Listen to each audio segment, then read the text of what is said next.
I'm Cody, and welcome to another episode of a Monroe Minute. Did you know James Monroe attended college but never actually graduated?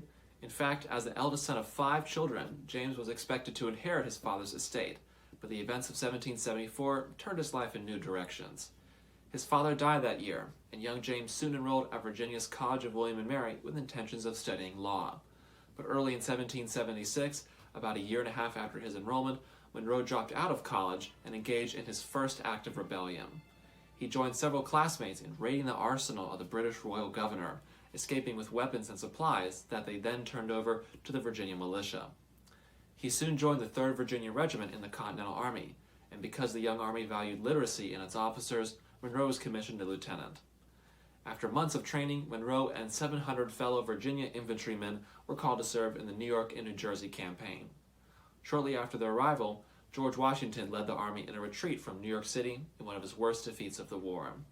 But undeterred, Washington and Monroe drove into Pennsylvania and engaged in a surprise attack at the Battle of Trenton. Although the battle was a success, Monroe was shot by a musket ball in his shoulder, which also severed an artery. Ouch. Luckily, Dr. John Riker saved his life, and Monroe lived to fight another day.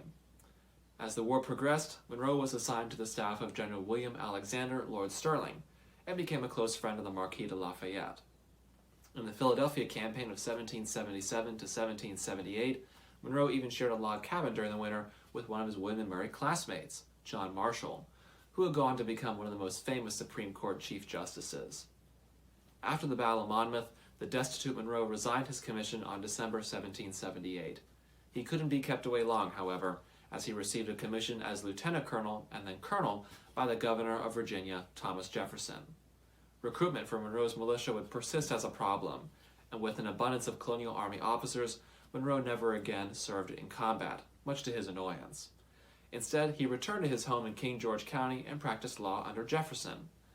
Well, I hope you enjoyed this episode of a Monroe Minute. I'm Cody, and I'll see you next time.